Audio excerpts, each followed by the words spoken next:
wabarakatuh. Perkenalkan, nama saya Nurul Nasrullah Firdaus dengan nomor NIM 2134110007. Saya dari kelas C. Di sini saya akan menerangkan sedikit banyak tentang review materi dari tugas saya 4 minggu yang lalu, yaitu meliputi tentang konsep pengertian ataupun ruang lingkup dari sedimentologi, kemudian ada morfogenesa sedimen, kemudian yang ketiga karakteristik sedimen dari silt, terus kemudian yang keempat tentang stratifikasi sedimen. Oke, lanjut ke pengertian dari sedimentologi. Sedimentologi ini merupakan bahasa Yunani yang mana berasal dari dua kata, yaitu sedimen dan logos. Sedimen memiliki pengertian yaitu bahan utama dari pembentukan morfologi suatu permukaan bumi, kemudian yang logos yakni ilmu atau keilmuan. Sedimentologi diperinci oleh Nichols 2009 yang memiliki pengertian yaitu suatu keilmuan yang mempelajari proses pembentukan, transport, serta pengendapan material yang terakumulasi menjadi sedimen pada lingkungan kontinen dan laut yang akan memadat sehingga membentuk suatu batuan sedimen. Pada sedimentologi ini juga tidak luput dari suatu proses pelapukan, yang mana proses pelapukan ini akan mengubah suatu batuan yang memiliki ukuran besar menjadi batuan yang lebih kecil. Pada proses pelapukan ini juga akan dibantu mentransport atau transportasi oleh beberapa energi seperti air, angin, es, ataupun gravitasi. Dari energi-energi tersebut akan terus mentransport sedimen tersebut, dan tidak menutup kemungkinan juga sedimen energi tersebut akan mengalami suatu kehabisan energi atau penurunan massa energi tersebut, sehingga menyebabkan tidak adanya energi untuk mentransportasikan material tersebut dan akan didiamkan atau akan mengendap atau yang sering disebut dengan deposisi. Pada pelapukan itu sendiri, batuan ini dibagi memiliki dua cara pembagian untuk pelapukan itu sendiri, yaitu secara fisika maupun kimia. Pada proses pelapukan secara fisika itu terdapat ada tiga cara, yakni yang pertama yaitu suhu, yang mana jika pada suatu batuan tersebut mengalami suhu dingin akan menyebabkan batuan tersebut akan menyusut. Kemudian pada saat suhu panas atau suhu tinggi akan menyebabkan pemuaian atau merekahnya pada suatu batuan yang menyebabkan batuan tersebut akan memecah dan akan tertransport. Kemudian yang kedua yaitu hilangnya tekanan, seperti pada contoh batuan intrusif yang ada pada contoh kali ini. Pada batuan tersebut memiliki beberapa lapisan batuan yang ada di atasnya juga, atau penumpukan batuan, yang mana saat ketika batuan yang ada di atas tersebut akan hilang atau tererosi atau pelapukan, akan menyebabkan batuan yang ada di bawahnya mengalami hilangnya tekanan atau muatan yang berada di atasnya, dan menyebabkan suatu merekah atau pemecahan batuan karena faktor lingkungan, entah itu suhu panas ataupun air, angin, ataupun faktor-faktor yang lainnya, dan menyebabkan batuan tersebut pecah. Kemudian yang ketiga yaitu ada force wedging, yang mana air tersebut akan masuk ke sela-sela batuan, dan sehingga terdapat suatu pendinginan yang secara tiba-tiba pada air tersebut yang menyebabkan air tersebut menjadi es batu. Pada saat air tersebut menjadi es batu akan menyebabkan densitas itu akan menurun, dan ketika densitas itu akan menurun akan menyebabkan volume pada batuan tersebut akan menambah. Pada saat volume pada batuan tersebut akan menambah, lalu akan mendesak pada batuan tersebut dan mengakibatkan batuan tersebut akan memecah, dan batuan tersebut akan menjadi partikel-partikel yang lebih kecil.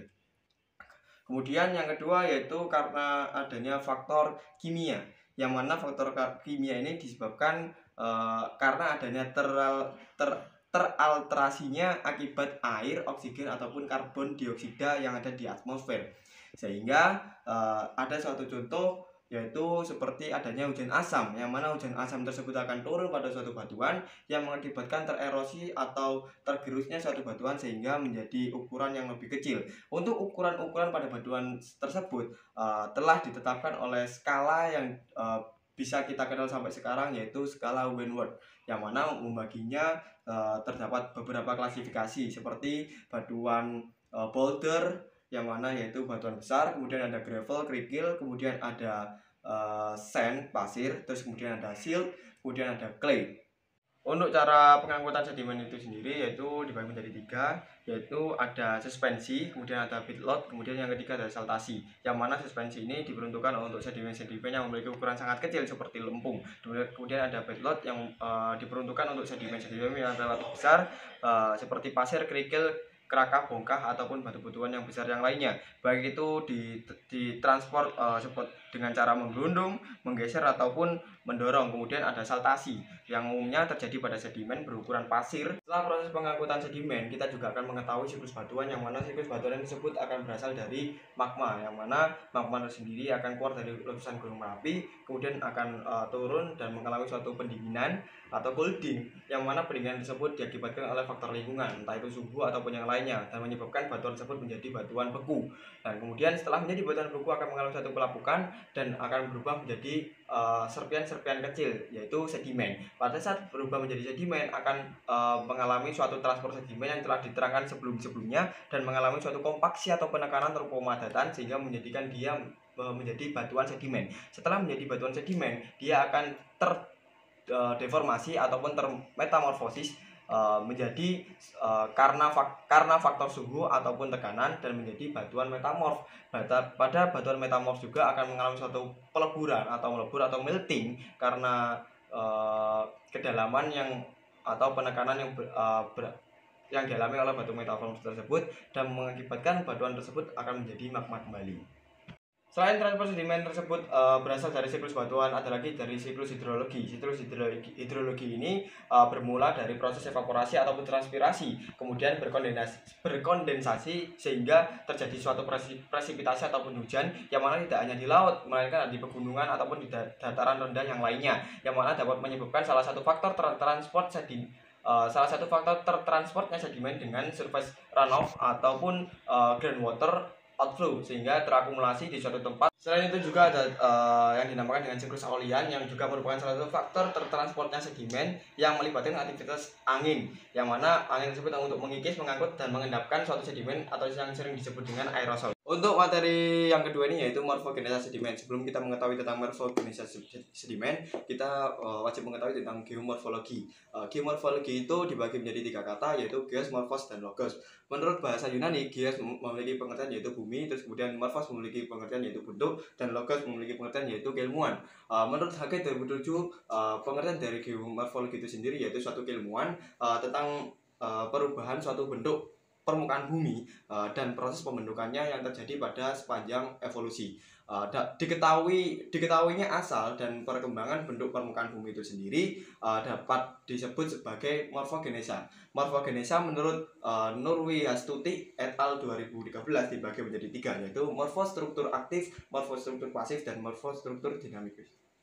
Pada pembagian materi kali ini yaitu kami mendapatkan materi yaitu morfostruktur dinamik. Menurut Castle dan Maselin pada tahun 2023 menyatakan bahwasanya morfostruktur dinamik yaitu suatu proses eksogen yang dinamis baik dari tenaga angin, air, es ataupun tenaga lain dari lingkungan.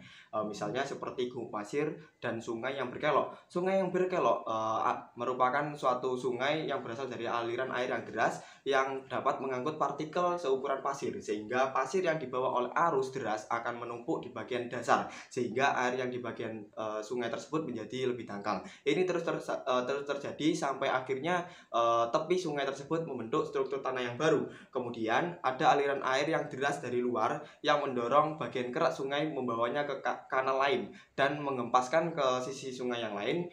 Karenanya terbentuklah kelok yang lainnya di sungai tersebut. Inilah yang menyebabkan perubahan morfologi pada sungai. Kemudian untuk gumuk pasir itu sendiri dapat terjadi pada sungai yang membawa pasir ke muara di laut, yang mana pasir yang lembut tersebut terbawa ke tepi pantai, kemudian mengering dan terbawa oleh angin dalam proses ribuan tahun lamanya. Kemudian pasir-pasir tersebut terbawa oleh angin lagi dan menumpuk pada suatu dataran dan terbentuklah sebuah gumuk-gumuk pasir yang mungkin dapat diketahui di beberapa pantai-pantai yang memiliki arena pasir yang cukup luas dan lebar.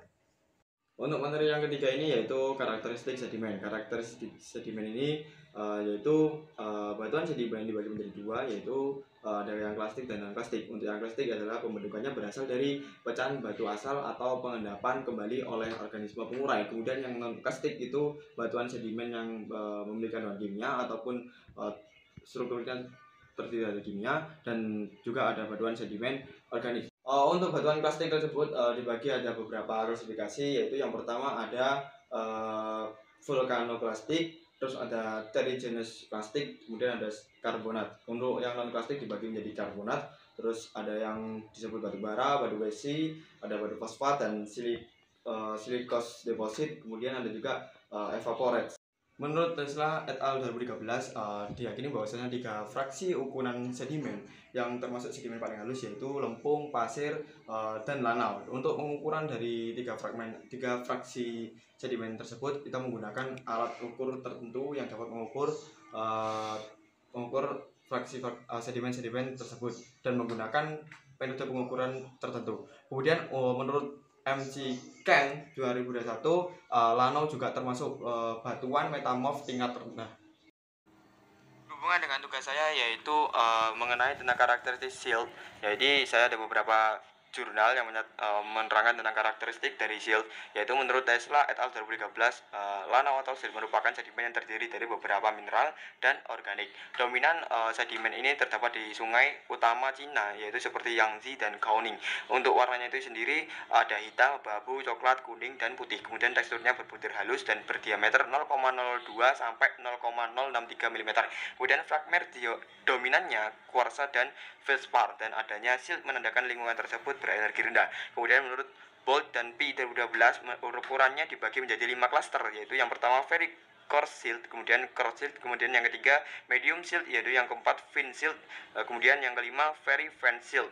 Untuk ukuran dari diameternya menurut MC Gav et al. 2017 menyatakan bahwasanya coarse silt memiliki ukuran 0,02625 sampai 0,032 mm. Kemudian untuk medium silt 0,032 sampai 0,016 mm. Kemudian untuk fine silt yaitu 0,016 sampai 0,008 mm. Kemudian untuk very fine silt 0,008 sampai 0,004 mm. Untuk lanau itu sendiri berada pada penempatan kedua setelah pasir dan sebelum Lampung. Untuk materi yang keempat ini yaitu membuat poster yang berkaitan dengan stratigrafi. Jadi pada poster kali ini saya memiliki judul yaitu Merit Sedimen Stratigraphy. Menurut beberapa jurnal yang saya dapat, pengertian dari stratigrafi ialah suatu cabang geologi yang mempelajari tentang bentuk, susunan, distribusi geografis, rangkaian kronologi, klasifikasi, korelasi, dan hubungan dari lapisan batuan, khususnya sedimen. Kemudian untuk studi kasus yang ada di poster kami yaitu menurut Kanamasa et al. 2022, yaitu di Tohoku, Jepang Utara, terdapat endapan unik yang ditandai dengan akumulasi tebal dari aliran gravitasi, kemudian volume endapan yang besar diakibatkan oleh sedimen yang terremobilisasi dari lereng. Yang mana penyebab-penyebabnya tersebut memiliki 2 penyebab, yaitu yang pertama, endapan pertama disebabkan karena gempa bumi pada tahun 2011, kemudian yang kedua yaitu endapan yang disebabkan karena tsunami darat di dataran Sendai dan Ishinomaki. Kemudian terdapat beberapa lapisan endapan, yaitu kurang lebih ada 4, yaitu yang pertama ada batuan diatom, kemudian ada batuan basal, dan kemudian ada pasir halus, dan kemudian ada nanofosil berkapur. Kemudian studi kasus lagi yang dinyatakan oleh Kosis et al. 2022, yang mana melakukan penelitian di daerah perbatasan antara Brunei, Sarawak, Malaysia. Kemudian di daerah ini terdapat beberapa tebing, yang mana beberapa tebing tersebut memiliki gradiasi warna dan susunan lapisan-lapisan antara batu kapur satu dengan batu kapur yang lainnya, antara lapisan yang atas dan lapisan yang bawah, yang mana transisi bertahap dari serpi hitam ke batu gamping berlapis dan berasal dari karbonat, yang mana karbonat tersebut berasal dari laut, karena tebing-tebing ini dulunya memang terdapat endapan atau merupakan suatu daerah pasang pada suatu laut yang terdapat di sana.